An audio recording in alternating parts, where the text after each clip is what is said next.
आजही गुरुपुष्यामृताला सोने खरेदी करणाऱ्यांची संख्या खूप आहे, पण दागिने घालणाऱ्यांची संख्या घटत आहे. पुरुषांनी केव्हाच काढता पाय घेतलाय, पण स्त्रिया हौस असूनही सोन्या चांदीच्या दागिन्यांपासून दूर आहेत. कारण एकतर त्यांचे गगनाला भिडलेले भाव, दुसरे प्रवासातील धोका. अगदी बरोबरच आहे ते. तरीही युगानुयुगे सोने चांदी आपल्या जागी भक्कम आहेत. कारण ब्रह्मांडातील ज्ञानशक्ती, चैतन्यमय लहरी सोन्या चांदीकडे आकर्षित होतात. त्यामुळे सोन्या चांदीचे अलंकार परिधान करणाऱ्यांचे वाईट शक्तींपासून संरक्षण होते. स्त्रिया ह्या पुरुषांपेक्षा जास्त संवेदनाशील असतात. त्यांच्यावर चांगल्या व वाईट दोन्ही शक्तींचा लवकर परिणाम होतो व तो जास्त काळ टिकतोही. म्हणून मुख्यत्वे करून स्त्रियांनी सोन्या चांदीचे अलंकार परिधान करावेत अशी मान्यता आहे. स्त्रीसाठी अलंकार ही केवळ शोभेची वस्तू नसून तिला ईश्वरी चैतन्य प्रदान करणारा, तिच्यातील देवत्व जागृत करणारा, तिच्यातील सात्विकता वाढवणारा एक महत्त्वाचा घटक आहे. अलंकारातील तेजामुळे जागृत झालेल्या रजोतत्वामुळे तिच्या देहातील चेतना शक्ती जागृत होते.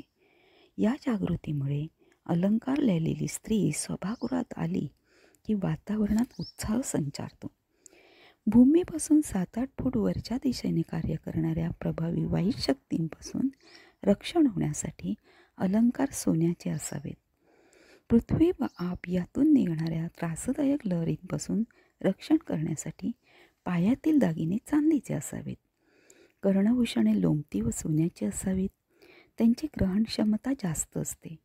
कर्णभूषणामुळे डोक्याशी संबंधित मेंदू, डोळे, कान इत्यादी ठिकाणी ईश्वरी चैतन्याचा स्रोत पुरविला जातो.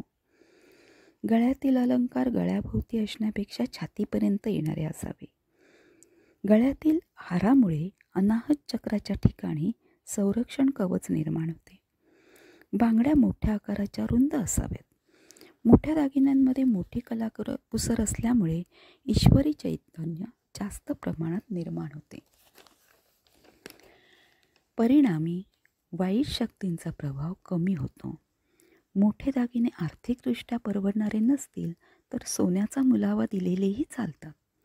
चांदीच्या पैंजणामुळे नकारात्मक ऊर्जा दूर होते.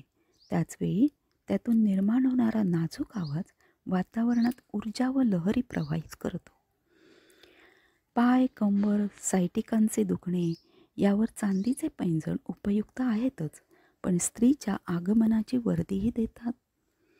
सोन्या चांदीचे अलंकार स्त्रीला सुंदर, सक्षम, सशक्त बनवतात. आता ते कधी, कुठे, किती, कसे वापरावेत ते आहे आपल्यावर.